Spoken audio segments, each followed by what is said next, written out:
Hello, everybody, and welcome back to Live God's Truth. It's been a little bit of a break, but I am back to talk today. And today we're going to talk about a really sensitive subject. And I just want to say up front here that my goal is not to divide anybody or to offend anybody at all. I am, a very empathetic person. I understand. Um, you don't really know what somebody's going through until you step in their shoes and experience what they're experiencing. Um, so I just want to say I'm not a person that has struggled with gender identity, and I don't really know anybody that's really close to me that has struggled through that. So I don't know of those struggles and what that's like. I will say that I have, when was attending college at Slippery Rock, one of the classes I took was for counseling and for psychology was gender identity, and learning about that was very eye opening. That there are people that feel they were born the wrong gender, basically. Um, and so, it was hard for me to understand, but it gave me a different understanding of things. But there are some things that have been coming up in my life recently that have just been coming to my attention, where I'm like, oh, I feel like I need to talk about this because there are some things that issues that this gender thing brings up. And the title of this week's thing is the problem with pronouns. And I just want to talk a little bit about that again. So I got love for everybody out there who might be listening to this or watching this, and I don't want to offend anybody. I just want to try to find and live God's truth in all of this, which is the whole purpose. So I hope you'll stick with me. If you have anything that you want to say to me, I'd be happy to hear it. And if you want to leave a comment or something on this video, or just reach out to me, I'd be happy to have that conversation. But I was recently talking to my buddy. We were out to dinner, and he was telling me about this situation where there was this swimmer who was male and then transitioned to female, and was winning a bunch of swimming competitions and everything. And we were just talking about how, is that right? Does that seem okay for that to happen? So I wanted to take a closer look at this. So this article actually is coming from Newsweek, and this was, let's see here, from December 8th, 2021, actually this past December. So Lia Thomas, a 22-year-old trans woman from Pennsylvania, is breaking numerous college records in swimming, but is subject of fierce debate because of her status as a transgender athlete. At the Zippy Invitational in Akron, Ohio, over the weekend, she finished the 1,650-yard freestyle 38 seconds ahead of her teammate Anna Sophia Colondaise. Thomas, who's competing as a senior after the Ivy League establishment canceled the previous swimming season due to the pandemic, won 3 events and swam the fastest time in the country in 2 of those races. On Friday, she won the 500-yard freestyle in looks like 4 minutes 34 seconds, setting a new record, Akron pool record, Penn School record, Ivy League record.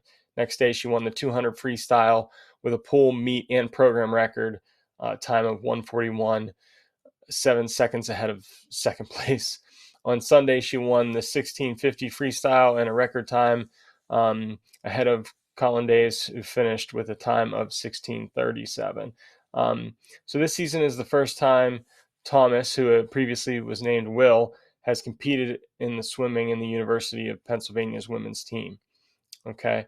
Um, so let's just talk a little bit about this. So, um, this person who is now named Leah is swimming at the college level, breaking all kind of records. And I just have to be honest about this. To me, this doesn't seem quite right. It doesn't. I feel like it's kind of unfair to her female competitors, because men and women are born distinctly different. We know this, and we'll talk about this in a little bit. But anytime you've watched an Olympic sport or any type of sport and compare males and females, generally males have a slight advantage and a slight edge, and you know, and again, I'm not trying to be mean. I'm just it's just pretty clear that that's the case. So when you have this situation, it just seems like, man, is this really fair? Is this the way to do it? I mean, I think, what comes to mind for me is I think you should have to participate in a sport, and when it comes to sports, as the gender that you were born, in my opinion. And I've talked to this too, with my wife and to people that are around me, and they tend to agree with me on that, and with that feeling. So I don't know. This is just something that came up that I wanted to talk about, and maybe it's something that we need to look at. Another thing that came up this week, it just came up in my work as an educator. It's something I noticed in our computer system was they had like pronouns listed for our student information system, and I don't know if that's something that the students are asked or not. I don't think it's like something they have to determine. But we at a recent training I was at a recent meeting, they were talking about Title IX, and so students' rights under Title IX, and transgender students' rights under Title IX. And so I wanted to go over some of this, and one thing that came up that I personally had an issue with. So on the screen here, you should be able to see. Let's see here. So the schools covered by the policy. Okay, so the guidance applies to all K-12 schools, preschools, colleges and universities that get federal funding. So we're talking about preschool. So I could not find an age requirement for these rights. It didn't say anywhere that like, oh, you have to be 14 or older to be able to have these rights. It even includes preschool. So I'm guessing any age student has these rights to say what gender they are. And I thought that was interesting. And then we go a little bit further down, look at confidentiality of personal information. Students' right to privacy about their personal information is protected by federal law. Revealing a student's transgender status, birth name, sex assigned at birth, or medical history to classmates, parents, teachers, or others may violate the federal educational privacy law known as FERPA. So it was really striking to me that these rights were given to preschool age or very young children, and the parents don't even have the right to know if this is something that their child is struggling with. I was kind of appalled by this, actually, because if this was something my daughter was struggling with that she shared at school, and then they don't have the right to tell me about that, like, I take exception to that. I think there should be a certain age requirement when it comes to these kinds of things, because they're taking away the parental rights and the parental role in a child's life, which is essential. And that's something I'm going to talk about in a future sit down with my buddy Brock. Is just about the importance of parents, the importance of fathers in children's lives. And this was just, unless I'm misunderstanding it, I don't think this is right either. I don't think it's right that the parent doesn't get to be involved in this conversation. And I know there's some situations where students are afraid to tell their parents, or kids are afraid to tell their parents if they're transitioning. But I think when you're talking about somebody that's that young and that age, that I'm not sure that they're able to make those kind of decisions yet.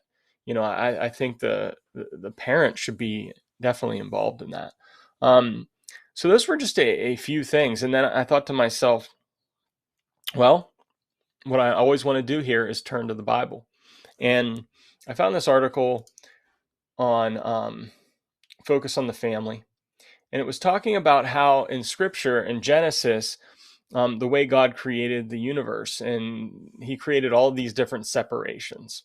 These separations include heaven and earth, light and dark, night and day, morning and evening, clouds and seas, water and dry land.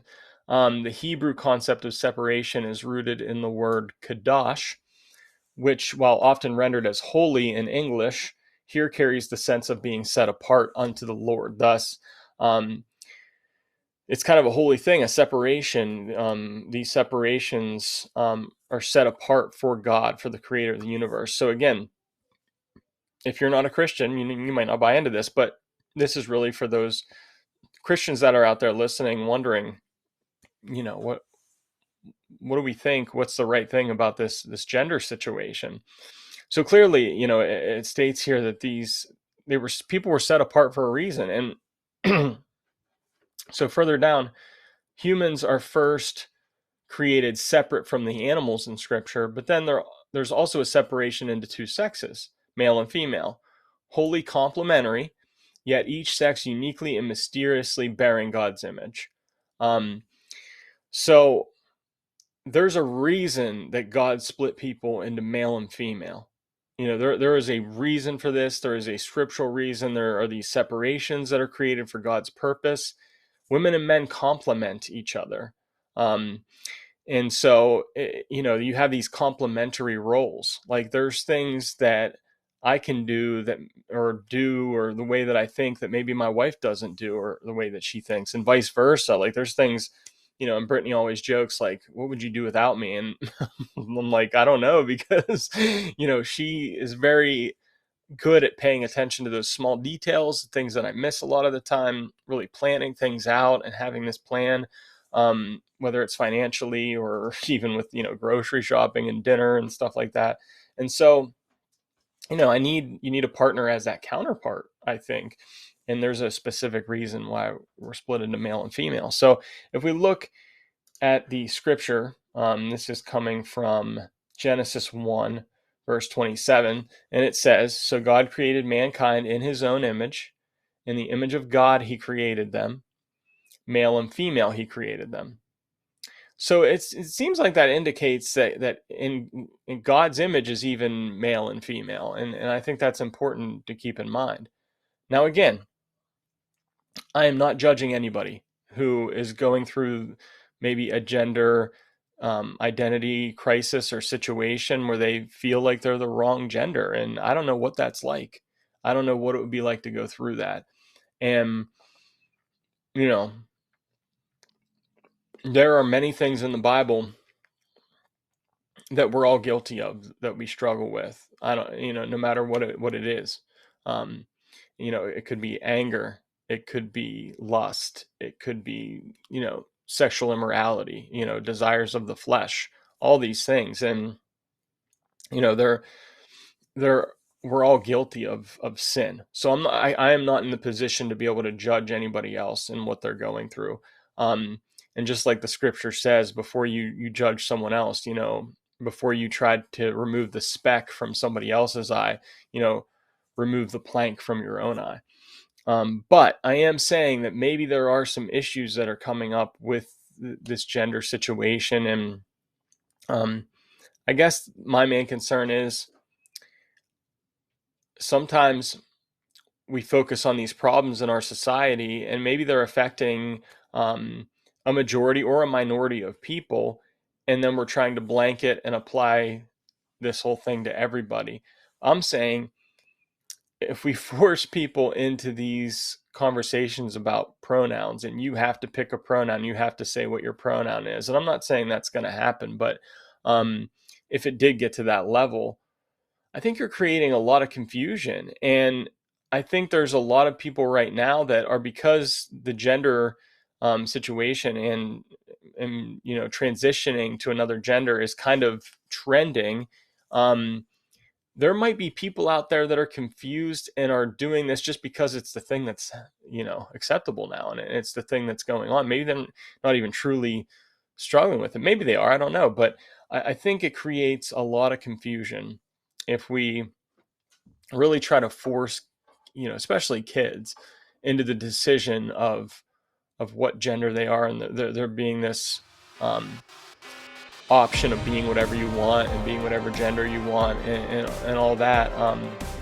I think it can create a lot of confusion and a lot of kind of chaos in kids' lives that maybe isn't necessary. So those are just my thoughts, and of course pulling in the scripture and what God has to say about it, what the Bible has to say about it. Just something that we, I think, need to be aware of and need to be cautious of. And again, I really hope I haven't offended anybody with any of this, but I'd be happy to have a conversation with you. Like I said, I hope you listen to everything I said instead of just certain things that you might have pulled out of this to use out of context. But yeah, that's all I have for today, and I hope we all seek to live God's truth in this world where there's a lot of things going on and we don't know exactly maybe what the truth is. So I hope you've gotten something out of this, and let me know what your thoughts are on this topic. Okay, and I will see you very soon. Again, the next episode, I'm going to bring my buddy Brock in, and we're going to talk about fathers and parents and the importance of family. Okay, take care. Till next time.